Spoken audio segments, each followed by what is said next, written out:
ಸ್ನೇಹಿತರೆ ನಮಸ್ತೆ, welcome to educator channel. Root ನಂಬರ್ಸ್ನ ಸಾಲ್ವ್ ಮಾಡೋದ್ರ ಬಗ್ಗೆ ನಾವು ತಿಳಿತಾ ಹೋಗಿದ್ವಿ ಹಿಂದಿನ ತರಗತಿಯಲ್ಲಿ. ಅದರಲ್ಲಿ ಟೈಪ್ 1 ಮತ್ತು ಟೈಪ್ 2 ಈ ಎರಡು ಲೆಕ್ಕಗಳನ್ನು ಬಿಡಿಸೋದು ಹೇಗೆ ಅಂತ ನಾವು ನೋಡಿದ್ವಿ ಅಲ್ವಾ. ಇವತ್ತಿನ ದಿನ ಟೈಪ್ 3 ಕಲಿತಾ ಹೋಗೋಣ. ನೋಡಿ, ಹಿಂದಿನ ತರಗತಿಯಲ್ಲಿ ನಾವು ಕಲಿತಿದ್ದೇನು ಅಂತ ಹೇಳಿದ್ರೆ, ಆ ರೂಟ್ ಒಳಗಡೆ ಇರುವಂತಹ ಸಂಖ್ಯೆ ಎರಡು ಕಾನ್ಸಿಕ್ಯೂಟಿವ್ ಅಂದರೆ ಕ್ರಮಾನುಗತ ಸಂಖ್ಯೆಗಳ ಗುಣಲಬ್ಧವಾದಾಗ ಯಾವ ರೀತಿ ಬರೆಯೋದು ಅಂತ ನಾವು ಕಲ್ತಿದ್ವಿ ಅಲ್ವಾ. ಆದರೆ ನೋಡಿ, 6 ನಾವು 2 × 3, 2 ಮತ್ತು 3 ಹಿಂದೆ ಮುಂದೆ ಬರುವಂಥ ಸಂಖ್ಯೆಗಳು. ಈ ರೀತಿ ಬಂದಾಗ ಪ್ಲಸ್ ಇತ್ತು ಅಂತ ಹೇಳಿದ್ರೆ ದೊಡ್ಡ ಅಂಕಿನೇ ಅದಕ್ಕೆ ಉತ್ತರ ಅಂತ ಹೇಳಿ ನಾನು ಹೇಳಿದ್ದೆ. ಅದೇ ರೀತಿ ಕ್ರಮಾನುಗತ ಸಂಖ್ಯೆಗಳ ಗುಣಲಬ್ಧವಾಗಿ ವ್ಯಕ್ತಪಡಿಸೋಕ್ಕಾಗದೇ ಇರುವಂಥ ಸಂಖ್ಯೆಗಳನ್ನು ನಾವು ಯಾವ ರೀತಿ ನಾವು ಸಾಲ್ವ್ ಮಾಡಬೇಕು ಅಂತ ಹಿಂದಿನ ತರಗತಿಯಲ್ಲಿ ತಿಳಿತಾ ಹೋಗೋಣ. ಓಕೆನಾ.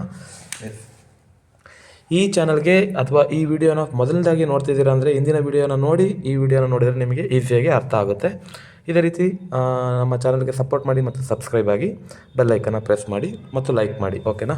ಎಸ್, ಈಗ ನೋಡಿ, ರೂಟ್ 3 ಅಂದರೆ ಒಳಗಡೆ ಇರುವಂಥ ಸಂಖ್ಯೆ ಈ 3ಯನ್ನು ನಾನು ಎರಡು ಕ್ರಮಾನುಗತ ಸಂಖ್ಯೆಗಳ ಗುಣಲಬ್ಧವಾಗಿ ವ್ಯಕ್ತಪಡಿಸಲಿಕ್ಕೆ ಸಾಧ್ಯ ಇಲ್ಲ ಅಲ್ವಾ.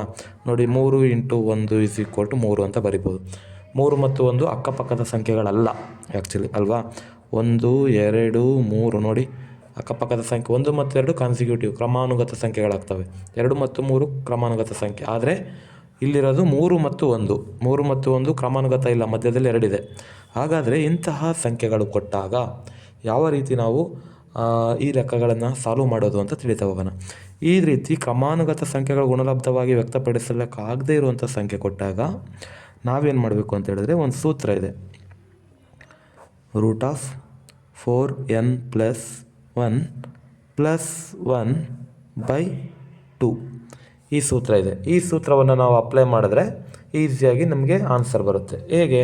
ಇಲ್ಲಿ n ಇರುವಂತಹ ಜಾಗದಲ್ಲಿ ನೀವೇನು ಹಾಕಬೇಕು ಅಂತ ಹೇಳಿದ್ರೆ, ಇಲ್ಲಿ ಕೊಟ್ಟಿದ್ದಾರಲ್ಲ ರೂಟ್ ಒಳಗಡೆ ಇರುವಂತಹ ಸಂಖ್ಯೆ 3 ಕೊಟ್ಟಿದ್ದಾರೆ. ಈ 3ಅನ್ನು ಹಾಕಬೇಕು. n ಇರೋ ಜಾಗದಲ್ಲಿ 3. 4 n ಇರೋ ಜಾಗದಲ್ಲಿ 3 ಹಾಕಿ +1/2 +1 1 more +1 is there, right? Yes, ನೋಡಿ, 4 3s 4 3 12 +1 ಇದೆ +1 ಡಿವೈಡ್, ಮತ್ತು ಮುಂದೆ 1 +1 ಇದೆ +1 /2 ಅಲ್ವಾ.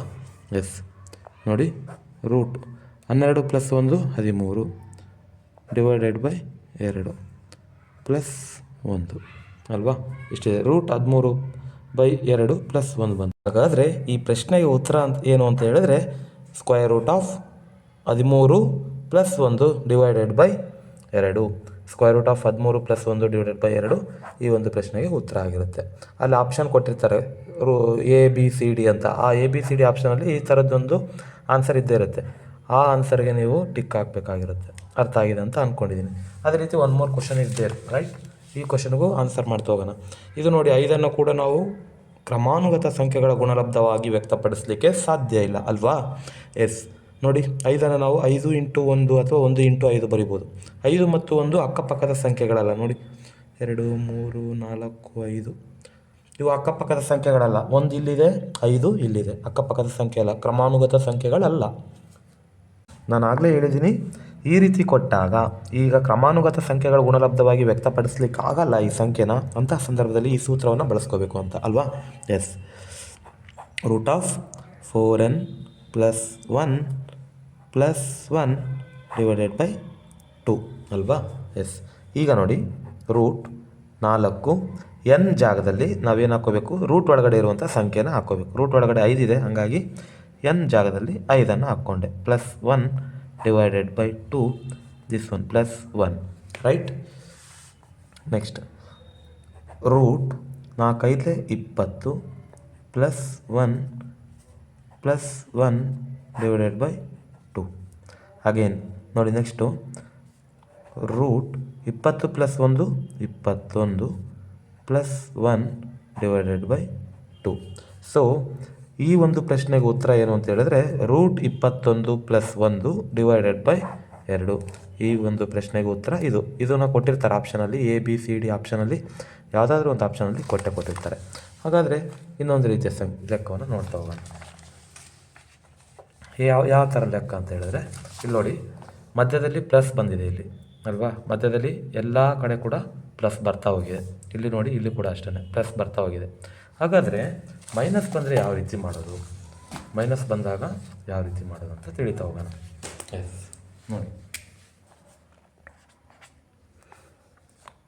Root of 7 minus root of 7 minus root of 7 minus ಈ ಥರ ಕಂಟಿನ್ಯೂ ಆಯಿತು ಅಂತ ಹೇಳಿದ್ರಿ. ಈ ರೀತಿ ಕಂಟಿನ್ಯೂ ಆದಾಗ ನೀವು ಯಾವ ರೀತಿ ಬಿಡಿಸ್ಬೇಕು ಈ ರೀತಿ ಪ್ರಾಬ್ಲಮ್ನ ಅಂತ ನೋಡ್ತಾ ಹೋಗೋಣ. ಓಕೆನಾ. ನೋಡಿ, ಅಗೈನ್ ಈಗ ರೂಟ್ 7 ಮೈನಸ್ ರೂಟ್ 7 ಇದನ್ನು ಕೂಡ 7 ಕೂಡ ನಾವು ಯಾವುದೇ ಎರಡು ಕ್ರಮಾನುಗತ ಸಂಖ್ಯೆಗಳ ಗುಣಲಬ್ಧವಾಗಿ ವ್ಯಕ್ತಪಡಿಸಲಿಕ್ಕೆ ಸಾಧ್ಯ ಇಲ್ಲ ಅಲ್ವಾ. ಹಾಗಾಗಿ ನಾವೇನು ಮಾಡಬೇಕು, ಇದನ್ನು ನೋಡಿ 7 × 1 ಅಂತ ಬರಿಬೋದು. ಇದು 7 ಮತ್ತು 1 ಬೇರೆ ರೀತಿಯ ಸಂಖ್ಯೆಗಳು, ಕ್ರಮಾನುಗತ ಸಂಖ್ಯೆಗಳಲ್ಲ. ಹಾಗಾಗಿ ನಾವೇನು ಮಾಡಬೇಕು, ಮತ್ತೆ ಇಲ್ಲಿ ಬಳಸಿದೀವಲ್ವ ಈ ಸೂತ್ರವನ್ನು ಬಳಸ್ಕೋಬೇಕು. ಆದರೆ ಸ್ವಲ್ಪ ಚೇಂಜ್ ಆಗುತ್ತೆ. ಏನು ಚೇಂಜ್ ಆಗುತ್ತೆ ಅಂತ ಹೇಳಿದ್ರೆ, ಒಂದು ಚಿಕ್ಕ ಸೈನ್ ಅಂತ ಹೇಳಿದ್ರೆ ಒಂದು ಚಿಹ್ನೆ ಮಾತ್ರ ಚೇಂಜ್ ಆಗುತ್ತೆ. ಏನಾಗುತ್ತೆ, ಆ ಸೂತ್ರ ನೆನಪಿದ್ರೆ ಈ ಸೂತ್ರ ಈಸಿಯಾಗಿ ನೆನ್ಪಿಟ್ಕೋಬೋದು. ಏನು ಅಂತ ಹೇಳಿದ್ರೆ ರೂಟ್ ಆಫ್ 4n + 1, ಇಲ್ಲಿ ನೋಡಿ ಅಲ್ಲಿ +1 ಇದೆ ಅಲ್ಲ, ಇಲ್ಲಿ -1 / 2. ಇಷ್ಟೇ ಡಿಫ್ರೆನ್ಸು, ಸೇಮ್ ಸೂತ್ರ, ಆದರೆ ಇಲ್ಲಿ ಮೈನಸ್ ಬರ್ತಾ ಹೋಗುತ್ತೆ. ಮೊದಲನೇದ್ರಲ್ಲಿ ರೂಟ್ ಒಳಗಡೆ ಇರೋದು ಪ್ಲಸ್ಸೇ ಇರುತ್ತೆ, ರೂಟ್ ಹೊರಗಡೆ ಹಾಕುವಂಥ ಚಿಹ್ನೆ ಮೈನಸ್ ಬರುತ್ತೆ. ಅರ್ಥ ಆಗಿದೆ ಅಂತ ಅಂದ್ಕೊಂಡಿದ್ದೀನಿ ಅಲ್ವಾ. ಎಸ್, ನೋಡಿ, ಹಾಗಾದರೆ ಈಗ ರೂಟ್ 4 n ಜಾಗದಲ್ಲಿ ಏನಿದೆ 7 ಇದೆ. ಅರ್ಥ ಮಾಡ್ಕೊಳ್ಳಿ, ರೂಟ್ ಒಳಗಡೆ ಇರುವಂಥ ಸಂಖ್ಯೆನ ಹಾಕಬೇಕು.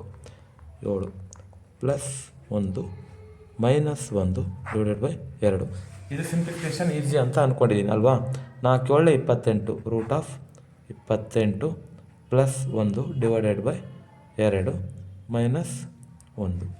ಹಾಗೆ ಮುಂದಕ್ಕೆ ಏನಾಗುತ್ತೆ, ರೂಟ್ ಒಳಗಡೆ ಇರೋದು 28 + 1 29, ರೂಟ್ 29 + 1 ರೂಟ್ 29, 28 + 1 29, ಇಲ್ಲಿ -1 ಇದೆ, -1 / 2. ಹಾಗಾದರೆ ಆನ್ಸರ್ ಏನಿದಕ್ಕೆ, ರೂಟ್ 29 -1 / 2. ಇಷ್ಟು ಆನ್ಸರ್ ಆಗುತ್ತೆ. ಇದೇ ರೀತಿ ಮೈನಸ್ ಕೊಟ್ಟಾಗ ಇನ್ನೊಂದು ಲೆಕ್ಕವನ್ನು ನೀವು ಬಿಡಿಸಿ. ಗೊತ್ತಾಗಿದೆ ಅಂತ ನಾನು ಅಂದ್ಕೊಂಡಿದ್ದೀನಿ. ಮೈನಸ್ ಕೊಟ್ಟರೆ ಏನೂ ಆಗೋಲ್ಲ. ಇಲ್ಲಿ ತೊಗೊಂಡಿರುವಂತಹ ಸೈನ್ ಈ ಒಂದು ಸೂತ್ರದಲ್ಲಿ ಈ ಸೂತ್ರವನ್ನು ನೆನಪಿಟ್ಕೊಂಡ್ಬಿಟ್ರೆ, ಇಲ್ಲೇನಾದರೂ ಪ್ಲಸ್ ಕೊಟ್ಟಿದ್ರು ಅಂದರೆ ಇದು ಪ್ಲಸ್ ಹಾಕೋಬೇಕು, ಮೈನಸ್ ಕೊಟ್ಟಿದ್ರು ಅಂದರೆ ಮೈನಸ್ ಹಾಕೋಬೇಕು. ಸಿಂಪ್ಲಿಫೈ ಮಾಡೋದು ಸಿಂಪಲ್ ಇದೆ ಅಲ್ವಾ. ಎಸ್, ಇದೇ ರೀತಿ ಉಪಯುಕ್ತ ತರಗತಿಗಳಿಗಾಗಿ ನಮ್ಮ ಚಾನಲ್ಗೆ ಸಬ್ಸ್ಕ್ರೈಬ್ ಆಗಿ ಮತ್ತು ಬೆಲ್ ಐಕನ್ನ ಪ್ರೆಸ್ ಮಾಡಿ. ವಿಡಿಯೋ ನೋಡಿದ್ದಕ್ಕೆ ಧನ್ಯವಾದಗಳು. Thank you.